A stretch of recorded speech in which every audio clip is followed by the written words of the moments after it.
हम तो लगातार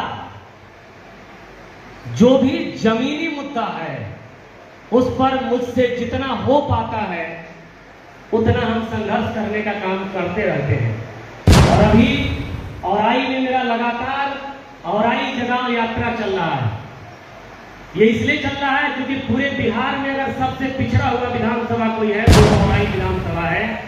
अब जब हम प्रदेश अध्यक्ष महोदय से मिले, प्रदेश प्रभारी महोदय से मिले, तो हमने उन्हें कहा कि अगर बिहार में अगर सबसे ज्यादा सक्रिय अगर किसी विधानसभा में अगर कांग्रेस पार्टी दिखेगी तो वो औराई विधानसभा में दिखेगी। इसलिए लगातार मेरा वहां कार्यक्रम चल रहा है। लेकिन भैया का फोन आया और पार्टी का कार्यक्रम, इसलिए उपस्थित है। हम एक बात बताना चाहते हैं और आप तमाम लोग ध्यान से इस बात को सुनेंगे। आज हमारे देश में बहुरंगीय शिक्षा व्यवस्था चल रहा है। बहुरंगीय कहने का मतलब यह है कि आज अमीरों के लिए अलग शिक्षा व्यवस्था है, गरीबों के लिए अलग है, कॉरपोरेट के लोगों के लिए अलग शिक्षा व्यवस्था है और एरिस्टोक्रेट के लिए अलग शिक्षा व्यवस्था है, ब्यूरोक्रेट्स के लिए अलग शिक्षा व्यवस्था है। आप समझिए कि आज हमारे समाज में अगर सबसे बड़ा खाई अगर कहीं पैदा हो रहा है तो इस देश और इस राज्य के शिक्षा व्यवस्था की वजह से हो रहा है। आप खुद सोचिए कि जो गांव में दलित, पिछड़े, गरीबों के बच्चे जो सरकारी विद्यालय में पढ़ते हैं और एक वो बच्चे जो कन्वेंट स्कूल में और प्राइवेट स्कूलों में पढ़ते हैं, क्या दोनों का मानक समान है? क्या दोनों का मानक समान है? क्या दोनों का सिलेबस समान है? नहीं समान है। ठीक, हम इस बात को मानते हैं कि समाज में अमीरी और गरीबी है, लेकिन इसको समाप्त करने के लिए अगर एक देश, एक बोर्ड और एक शिक्षा व्यवस्था अगर लागू किया जाए तो समाज से ये जो खाई बन रहा है, इस खाई को काटा जा सकता है। इसके अलावा कोई रास्ता नहीं है। आप समझिए, आज जितना भी कंपटीशन का पढ़ाई होता है या कंपटीशन की परीक्षा होता है, आप बिहार बोर्ड के सिलेबस में जाइए तो मनोज तिवारी का जीवनी पढ़ाया जाता है। और अगर आप सीबीएसई बोर्ड की किताबों में जाइए तो आइंस्टाइन और विज्ञान और देश दुनिया के बारे में पढ़ाया जाता है।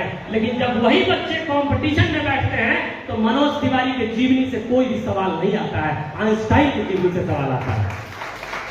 एक बात हम बताना चाहते हैं आप तमाम लोगों को कि आज बिहार में 2 करोड़ से ज्यादा बच्चे विद्यालय में नामांकित हैं और उस पर मात्र 75,000 विद्यालय है। जबकि बगल के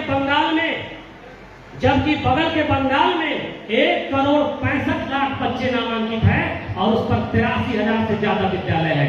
और मैं एक बात कहना चाहता हूं कि उसमें भी पिछले 3 वर्षों में 5,000 से ज्यादा विद्यालय बंद कर दिया गया है इसी बिहार में। और मैं कह रहा हूं कि मैं जिस प्रखंड से आता हूं, सिर्फ उस औराई प्रखंड में पिछले 6 महीनों में 12 से ज्यादा सरकारी विद्यालय बंद कर दिए गए और वो सारा विद्यालय दलित बस्ती में था, अति पिछड़ा बस्ती में था, गरीबों की बस्ती में था।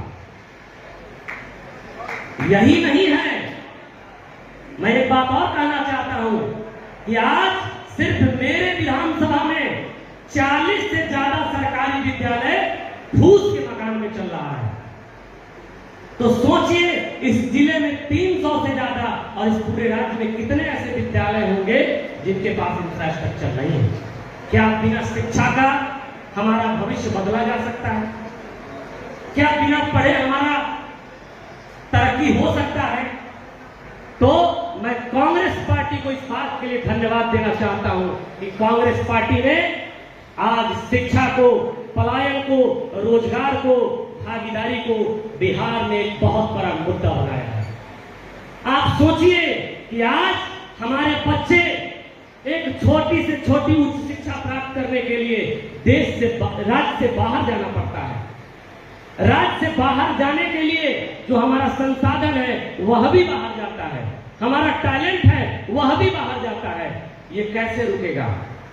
अगर हम सब एकत्रित होकर के इस निकम्मी जुल्मी सरकार से अगर सवाल नहीं पूछेंगे तब तक यह व्यवस्था नहीं बदलेगा। आप सोचिए, यहां बैठे हुए सारे लोग, हर एक परिवार से एक बच्चा बिहार विश्वविद्यालय में पढ़ता है, लेकिन इस विश्वविद्यालय में एक साधारण स्नातक की डिग्री 5 से 6 वर्षों में दिया जाता है, लेकिन हम लोग खामोश बैठे हुए हैं। आप सोचिए कि अगर हमारे भविष्य को कुचला जा रहा है और अगर हम नहीं बोलेंगे तो हमारे लिए कोई आसमान से लड़ने नहीं आएगा। हमें यह भी सोचना होगा कि आज विकास के इतने बड़े बड़े दावे किया जा रहे हैं, लेकिन जब कोविड का दौर था तो हमारे ही बिहारी दिल्ली से, मुंबई से, पूना से, गुजरात से पैदल आ रहे थे। पैदल आ रहे थे ना? क्या ये रुकना चाहिए कि नहीं रुकना चाहिए? ये कैसे रुकेगा? हम सबको इस व्यवस्था के खिलाफ एक होकर के लड़ना होगा। हम सबको इस व्यवस्था के खिलाफ एक होकर के लड़ना होगा। और मैं अंतिम बात यही कहना चाहता हूं कि कांग्रेस पार्टी ने बहुत ही सुंदर अभियान प्रारंभ किया है। मैं लगातार आदरणीय जब वो प्रभारी थे हमारे भक्तचरण दास जी, मैं उनकी एक्टिविटी को देखता था। वो लगातार बिहार में पार्टी को बेहतर और मजबूत करने का प्रयास कर रहे थे, लेकिन यह प्रयास संवाद के बिना अधूरा था। और आज जो संवाद की प्रक्रिया कांग्रेस पार्टी ने प्रारंभ की है, क्योंकि जब तक आप लोगों से बात नहीं करेंगे आप उनकी समस्या को समझ नहीं सकते हैं, और जब तक आप समस्या को नहीं समझेंगे तब तक आप उनकी लड़ाई मजबूती से नहीं लड़ सकते हैं। और जब तक आप उनकी लड़ाई मजबूती से नहीं लड़िएगा, संगठन जमीनी स्तर पर मजबूत नहीं हो सकता है। इसलिए कांग्रेस पार्टी का बहुत बहुत आभार, आदरणीय राहुल गांधी जी का बहुत बहुत आभार, आदरणीय भक्तचरण दास जी का बहुत बहुत आभार। मुजफ्फरपुर की धरती पर आए और सबसे ज्यादा बधाई भैया कृपा शंकर शाही जी का, जिनके नेतृत्व में आज ये कार्यक्रम हो रहा है। एक बार जोरदार तालियों के साथ इनका अभिवादन कीजिए, इनको धन्यवाद प्रस्तुत कीजिए। इसी के साथ मैं अपनी बात को खत्म करता हूँ।